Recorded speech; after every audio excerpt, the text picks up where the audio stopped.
Today's video will focus on one of my favorite alternate timeline stories, and that is if Spider-Man never got rid of his iconic black alien costume.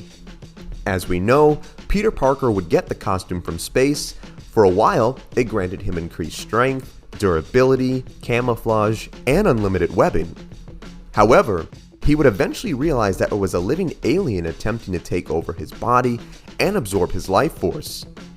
With the help of the Fantastic Four, it would be removed with the power of a sonic cannon. It would attempt to graft to him one final time before Peter finally had enough and used the sonic vibrations of church bells to seemingly kill the symbiote, permanently removing it from his body.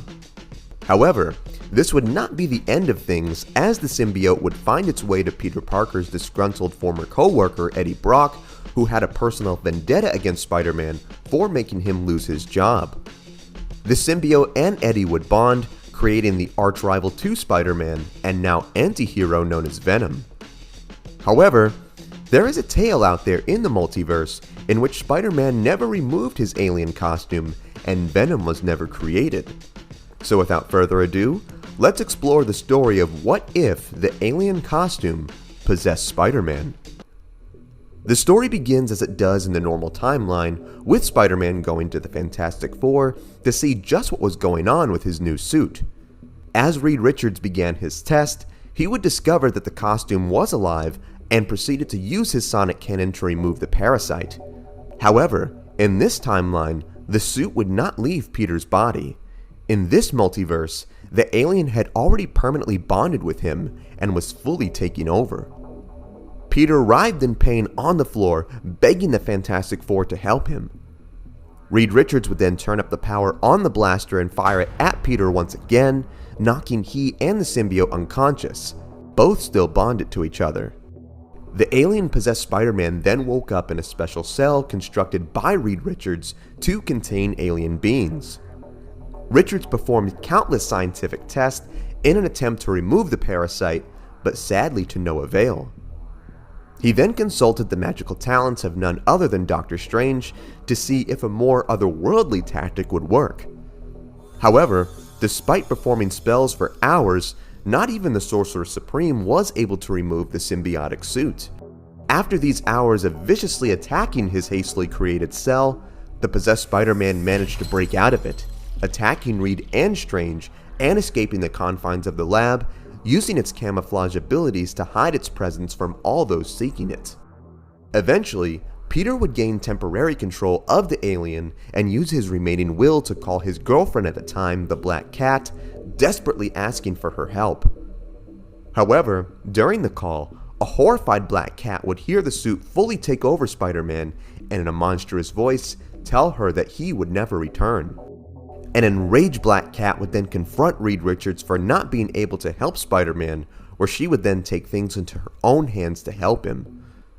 Later on, the Avengers would battle an out-of-control Hulk who was on a rampage in the middle of the city. Since Spider-Man was not there to help in this universe, it meant that countless S.H.I.E.L.D. agents would lose their lives on a nearby skyscraper. A violent one-on-one battle then broke out between Thor and the Hulk in the city streets. Thor would attempt to speak sense into the monster, but Doctor Strange revealed that he was taken over by the villain Nightmare and opened a portal to another dimension where they could banish him until they could get him to return to normal. Just before they could get him through the portal, an alien-possessed Spider-Man would return out of nowhere, knock out Doctor Strange, and engage the mind-controlled Hulk. Upon seeing Spider-Man in this state, the Hulk would break out of his control and actually feel fear for the first time in his life. Spider-Man would leap onto the Hulk, the symbiote oozing off his body and flowing onto the giant. The Hulk would scream in pain as the other Avengers came to aid the wounded Spider-Man, only to notice that his body was aged and shriveled to the point of an 80-year-old man. The symbiote would then fully take over the Hulk, where an evil smile formed over his face and escaped the heroes once again. A wounded but alive Spider-Man would then recover at Avengers Mansion, where he revealed just what had happened to him. While he was in hiding, the alien had zapped him of all of his youth and strength, and now sought its next host, which he found in the Hulk, and will soon look for his next target. Infuriated at what the suit did to the man she loved, Black Cat vowed to kill it, even if it meant ending the life of the Hulk and Bruce Banner. Knowing he was on borrowed time, Peter would later visit the home of his Aunt May. Knowing he could not tell her the truth of what happened, Peter told her he was a colleague of Peter's and how much he loved his aunt. Saddened by this visit, Aunt May spoke to Mary Jane about it, getting the feeling she would never see Peter again.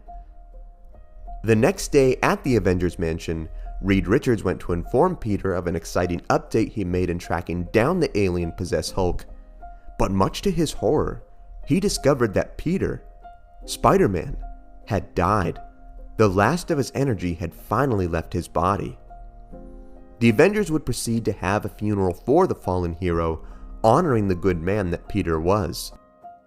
A heartbroken Black Cat was then approached by none other than the Kingpin, who also came to pay respects to the fallen hero.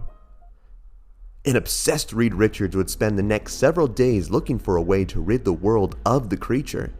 He came to discover the remaining scientific notes left by Peter, which helped him use Peter's blood sample and that of the Hulk's to track the alien down and even form a weapon capable of killing it. The Avengers tracked the alien down to Mount Rushmore, where they went to finally put an end to things.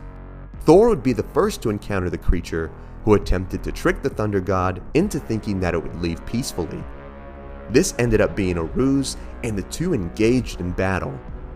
Thor would whip his hammer at the Hulk, causing the symbiote to melt off his body, seemingly dying on the spot. Much to his surprise, the Hulk reverted back to none other than Bruce Banner. Believing the creature to be dead, Thor looked on at the remains of the ooze caked around his hammer. Suddenly, the symbiote sprang back to life, another trick that had devised to steal the power of the god. Thor would then call on the power of lightning to come down to strike him and the symbiote. However, this only weakened him as the alien proceeded to take control of him even more. Reed Richards would then fire his new sonic cannon at the possessed Thor, but his power fused with the alien proved too much for the weapon to have an effect. The nearly fully possessed Asgardian would then mock the Avengers for trying to defeat him and then escape to a nearby cave so he could let the fusion complete, so he would come back and kill them all. Having one final backup plan to enact, Reed Richards then contacted the Eternal Black Bolt, who transported to the scene of the battle. Black Bolt then used his godly power of his hypersonic scream and pointed it directly at the Asgardian, dissolving the symbiote right from his body. The god screamed so loud that it destroyed Mount Rushmore itself. This godly power had proved to be successful. Thor was free of the creature's control as its slimy ruined residue lay on the ground. Doctor Strange attempted to transport it to another realm. However, a stream of fire shot from above, melting its remains and permanently ending the life of the parasite. This fire came from none other than Black Cat, who did not want its horrible power to harm anyone else.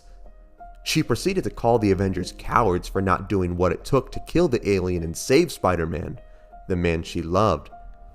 With tears in her eyes, she would walk away, never to be seen again.